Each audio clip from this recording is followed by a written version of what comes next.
Hi,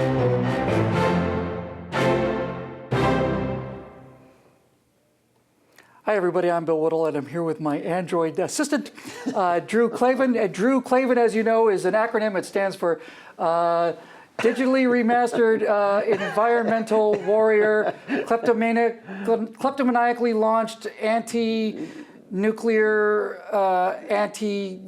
You're on your own.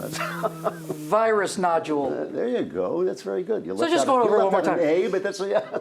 Andrew, your topic today comes from a pantheon of brainiacs and geniuses. The PJT, that can't be right. It's apparently randomly generated by running numbers out of a computer. And the question is, huge field of GOP contenders, good or bad? Actually, it's a good. No, it's a good question. Yeah.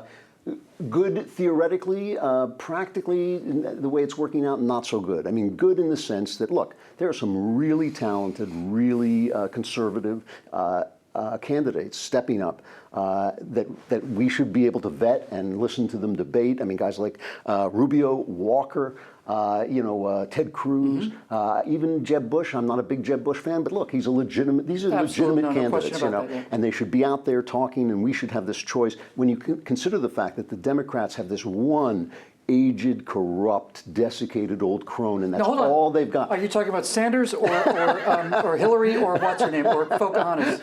No, you have to be more specific when it comes to old, white, desiccated crone. I mean, that's all they've got. They've got this horrible, it's really a one-woman field, and she's like a washed-up corruptoid. She's like and that's what they've got. So when we look at our candidates, that's really stirring and really uplifting.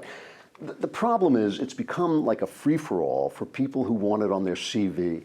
And when I see Republicans following after Donald Trump, I despair. I mean, that really makes me upset. I mean, all he had to do is get up and sound angry. I mean, here's a guy, this guy, he has been pro-abortion. Now he says he's anti-abortion. He's pro-amnesty. He's always been pro-amnesty. He's pro-government health care. He believes there should be universal health care. He's a big he's given over $100,000 to the Hillary Clinton, the Clinton Foundation. He's supported Democrat candidates all over the place. And Republicans are going, yeah, he said something nasty about Mexicans. I'm going to vote for him. That's depressing. When we follow any clown who has the wealth to stand up to the left-wing attack machine and we think that that's courage, that's depressing. I'm a little depressed. Listen, on the opposite side of that, I'm a little depressed by Dr. Ben Carson. Dr. Ben Carson, one of the great men of our age. I mean, I'm not saying one bad thing about him, but when you listen to his ideas, this is not a president. This is not a guy meant to be president. I think you're a lovely fellow, but you shouldn't be president either. Yeah. I mean, that's just because you're a great man in one field doesn't mean that you should be the president of the United States. It's a job. It has requirements. So I think that the big field, in theory, is a good thing. Unfortunately, I think it's being used by people who want to just add it to their resume or have their say or have their moment in the sun. And I think that that's a waste of space and a waste of our time and energy. And when we follow them, we make ourselves look like idiots. Well, Scotty Yod had a great analogy today. I'd never heard better, and I think it's exactly the way I look at this primary thing.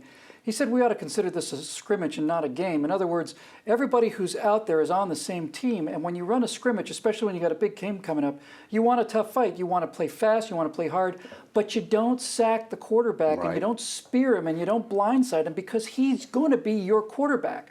Maybe everybody's trying to do a good job to get the spot, but you don't take your own players out of the game in the scrimmage so that you can get the spot to take on the enemy team, right? I thought that's exactly the way we ought to look at it. Yep. Fight hard and promote hard, but let's not destroy each other, which is probably what's going to start happening. Certainly the Bush campaigns put out some basic, I'm going to just open and say it. I'm sure the other campaigns do it too.